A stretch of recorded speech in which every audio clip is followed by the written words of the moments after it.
The Honourable Member for Mount Royal. Thank you, Mr. Speaker.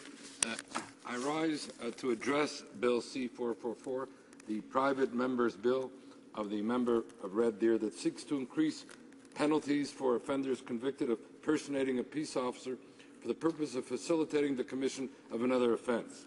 I will be supporting the sending of this bill to committee, and I thank the member for Red Deer for once again bringing this important issue to the attention of the House and to me personally in this regard.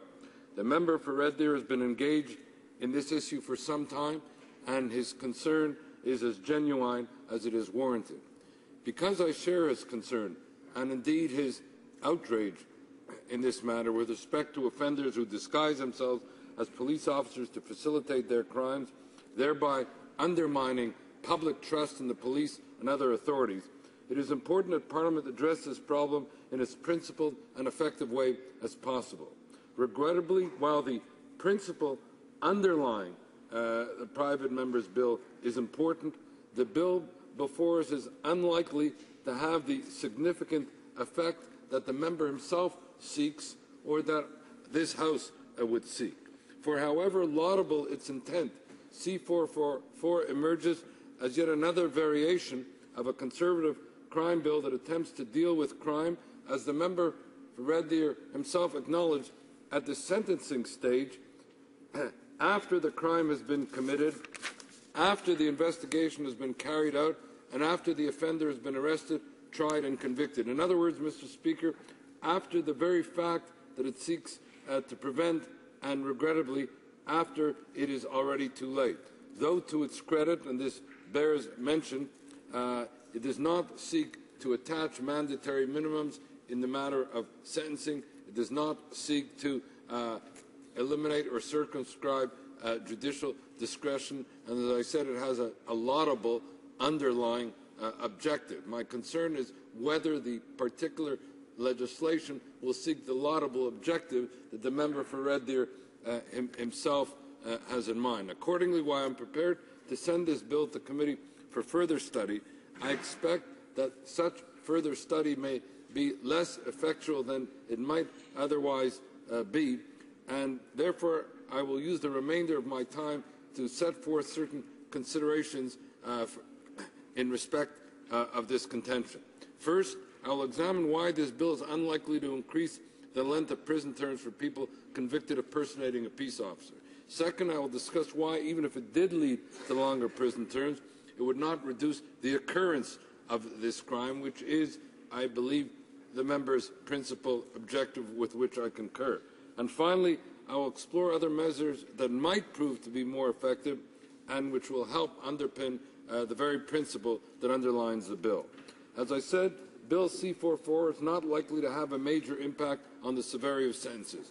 To begin with, it should be noted that in cases of personation of a peace officer, Canada currently allows for sentences more severe than in many other jurisdictions. In 2009, the House unanimously passed Bill S-4, which established a 5-year maximum prison term for personation, as opposed to U.S. states like New York or Michigan, where the maximum is 4 years, or the United Kingdom, which allows only for a sentence of 6 months.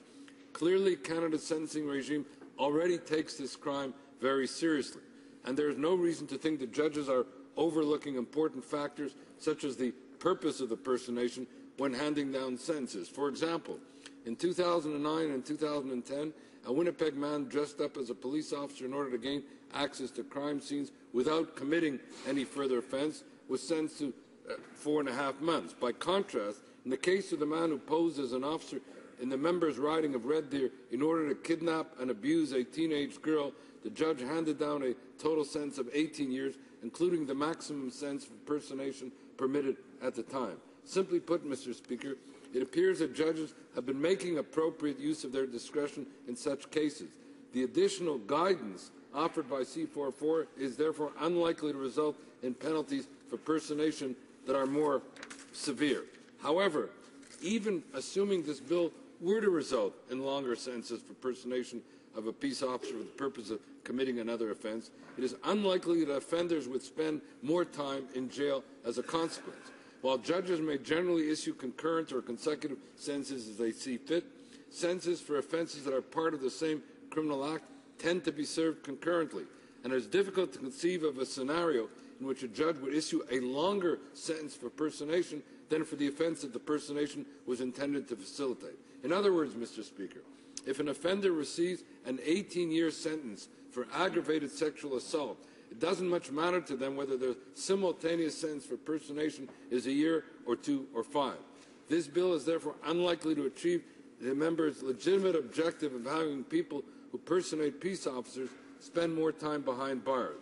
Of course, I appreciate that the members' ultimate objective is not longer prison terms for people who commit this crime, but rather fewer personations of peace officers in the first place, and that this is his principal objective, which we share.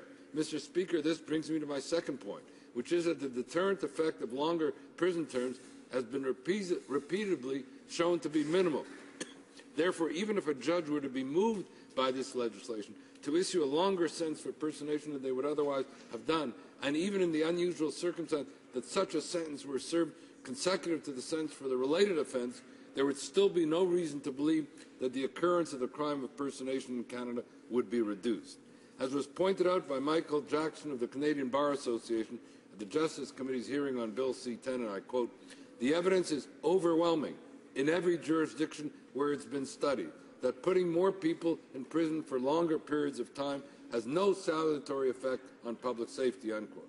In fact, a research summary on the Public Safety Department's own website, which compiles 50 studies involving over 300,000 offenders, finds that, and I quote, "To argue for expanding the use of imprisonment in order to deter criminal behavior is without empirical support." And that is a conclusion that has been reached time and again by studies in Canada and jurisdictions around the world.